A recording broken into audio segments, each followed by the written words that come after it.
So let's see how we did on this one, and you're going to find out why I call it a super challenge.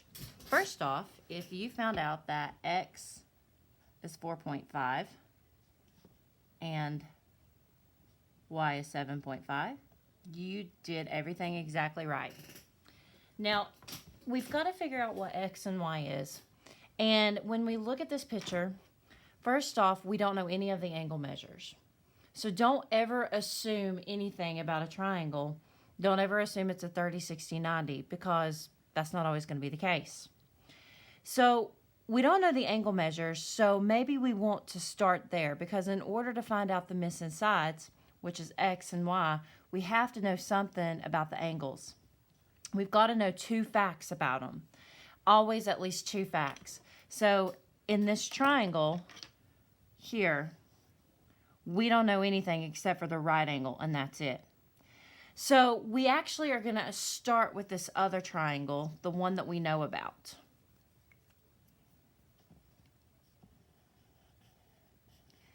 Now, I do happen to know 2 facts about this triangle. And in this triangle, I know 2 of the legs. I know 2 of the legs. One is 6 and one is 8.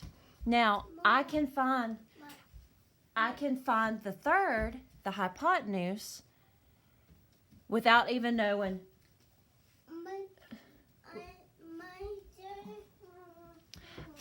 Matthew, I'm recording a video. Go.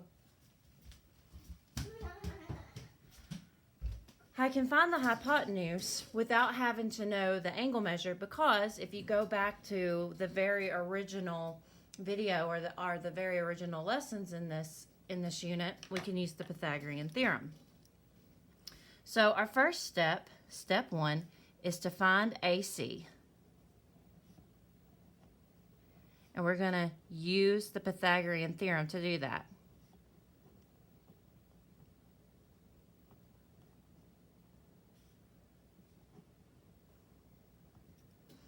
So 8 squared plus 6 squared equals AC squared.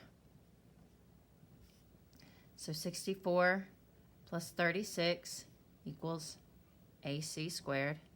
64 and 36 is 100. And to undo a square, we square root. Square root of 100 is 10. So now I know the AC is 10. Okay? So I'm not so much going to use that yet, but I am going to use that 10 here in a little while. The next thing that I want to do is to figure out the angle measure. In order to even come close to finding out what y is or what x is in this other triangle, I have to know something about angle A, because the Pythagorean theorem is not going to help me on this bigger triangle because I don't know what AB is. So now the next thing I'm going to do is find angle A. So to find angle A, I'm going to use my trig ratios, and I'm going to label accordingly. So I'm going to work off of the 2 sides I know, off of this angle here, and this is opposite and adjacent.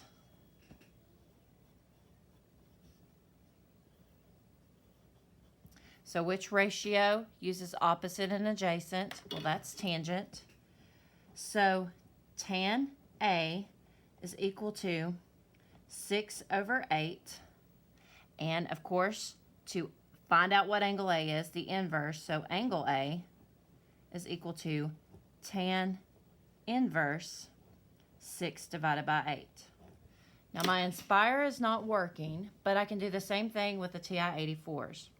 Now before you use a TI-84,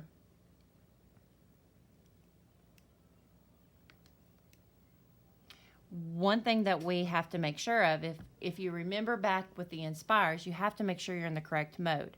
TI-84s are typically automatically set in the radian mode. And if I'm using this in the radian mode, I am not going to get my angle measure, and I'll show you why. So if I type in tan, or if I go tan inverse, so if I hit second tan inverse and type in 6 divided by 8, I get that 0.64. Well, that angle, that doesn't even make sense for an angle measure. So what I have to do is I have to go to mode, and I see that it's in radians, select degree, and then second mode to get out. So now I'm going to do it again. So tan inverse 6 divided by 8. And now that makes more sense for an angle measure.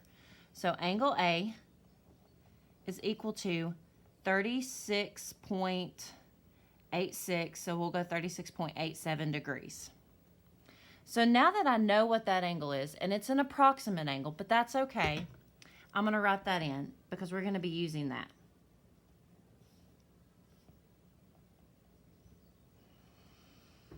So now that I know that angle measure, I have enough information. I've got 2 facts about the bigger triangle here to help me find out what y is. I've got the angle and I've got one of the side lengths. So now I'm going to find y.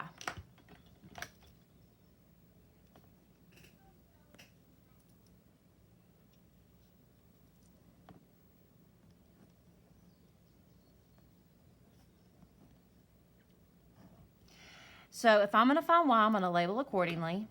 So according to the angle I'm working off of, this is opposite and adjacent. So we're going to be using tangent again. So now we're going to set it up. Tangent 36.87 is equal to y over 10. To get y by itself, we have to multiply both sides times 10. So 10 times tangent 36.87 is equal to y. Okay, so again, my Inspire's not working, so I'm going to use my TI-84. So it's in degree mode like it has to be. I'm going to type 10 times tangent 36.87. And so I get that y is about 7.5 units, which is what we said.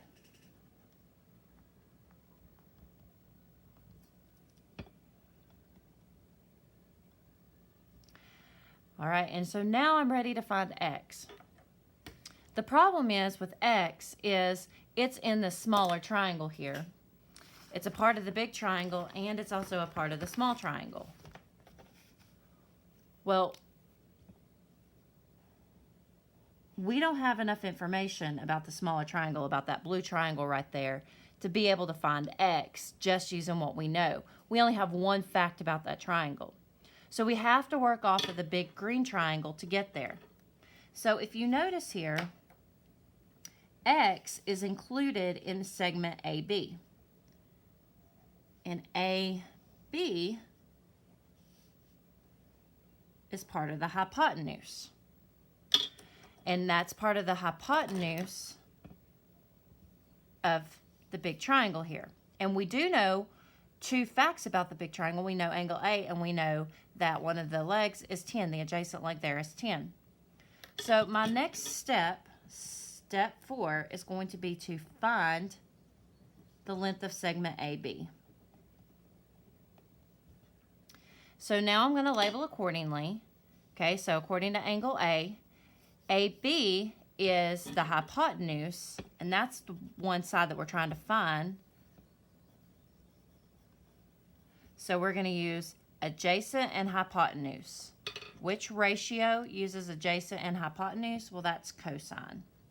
So cosine 36.87 is equal to 10 over segment AB. And we need to get AB by itself.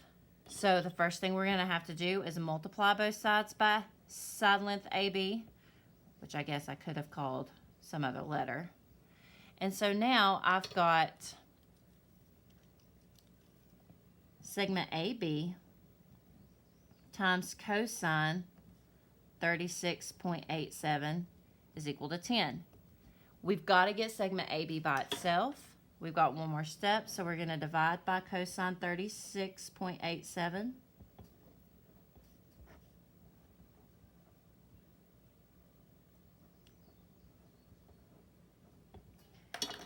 So AB is equal to 10 divided by cosine 36.87.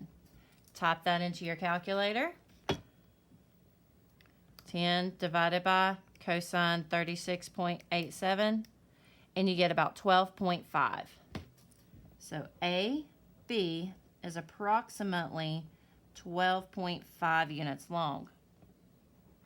So now that we know that, well, now we're ready to find x. So 8 plus x is equal to 12.5. Whoops. 12.5 minus 8 is going to get us 4.5. So x is about 4.5 units long. That was a lot of work to figure out what x and y was, but in this one super challenge, you used everything. You used 2 out of 3 of your trig ratios, and you had to find out a missing angle.